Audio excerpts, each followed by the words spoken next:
Hey friends, I thought I would make a quick video about some of my favorite acupressure points for fatigue. So a few weeks ago I made a video on acupressure for anxiety, so go and check that one out if that's something you want to explore.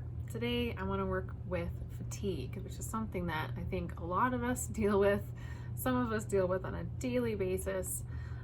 So I really like to throw, every tool that I have in my toolbox when I'm feeling tired or foggy or spacey or just can't get my act together. So I'm going to go through my top 3 acupressure points for fatigue.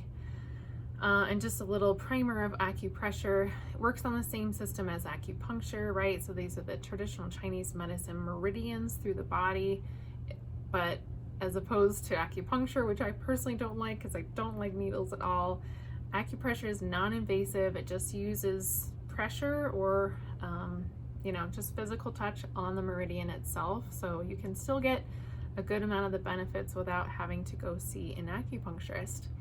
So let's just dive right in. So the first acupressure point that I like for fatigue is right here at the upper lip. And this one's called GV26, GV standing for governing vessel.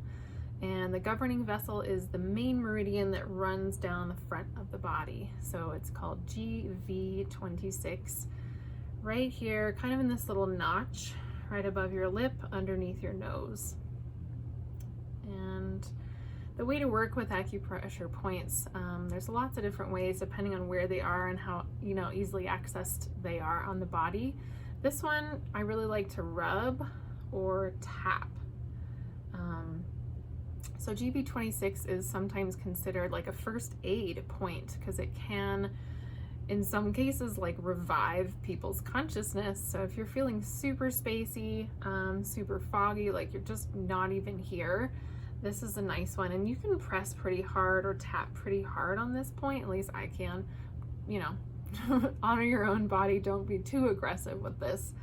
But this is a really nice one, GV26, to kind of get things flowing, wake yourself up a little bit.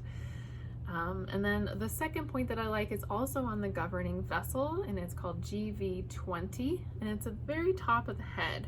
And this one can be a little tricky to find, so I will show you my kind of silly technique to doing that. And we're just going to be a moose. So if you want to come up here kind of to the top of the ear, kind of this little notch, we're gonna put our thumbs there like you would a moose.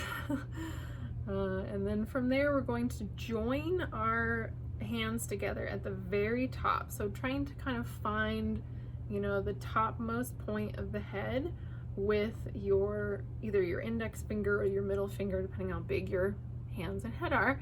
And when they come together, you should feel kind of this little, notch or point here. And so this is at the very top of the head, GV20. And this one is really nice to tap on. Personally, I really like this one. I think this might actually be a point that's used in EFT, emotional freedom technique. If you're familiar with that, we're tapping at the very top of the head. So we're hitting GV20. For this one, I like to use like all of my fingers just as a way to make sure I'm hitting the point, and it's a little bit more gentle here at the scalp if you're using, a wider surface area here. So GV20, I like to tap with my fingers. You can kind of massage it a little bit if you want. So that's the second one. The third one is called ST36 or stomach 36. So this is on the stomach meridian. It's a little hard to show you guys, but I will try. It's actually on your shin. I should have worn shorts for this, sorry y'all. So coming from your knee, it's gonna be on the side, so the lateral side of the knee. It's about I can't see that. 3 like finger widths below the knee, and there's kind of this soft spot in between the bone and this muscle on the side of your leg. So finding that spot, sometimes honestly for me it's usually pretty tender, so just pay attention. Don't get too aggressive with this point if it's tender here. So again, this is ST36 or stomach 36. So really finding that spot. I like to massage it really deeply, you know, honoring if it's too tender that day. But this is a really nice one. Also sometimes used as like a revival point. So if you're feeling, you know, super fatigued and just like can't get it together. And sometimes you can use your knuckles, so, and just rub very briskly on this part of the body.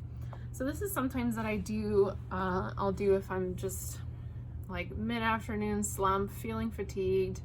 I'll actually do it on both legs, and I'll rub that ST36 point with both of my hands. So those are my top 3 points, acupressure points for fatigue. Remember, we have GV26 right here, GV20 at the top of the head, and then ST36 right around here on the outside of the lower leg below the knee. So I would love to hear your experiences with these, if you've tried to use these for fatigue or any other therapeutic reasons, or if you have any questions about acupressure and how to start incorporating this tool into your life, feel free to leave me a comment below and I will answer those questions as best I can. And I hope you guys are doing well. Stay tuned for my next video, and until then, take care. Bye.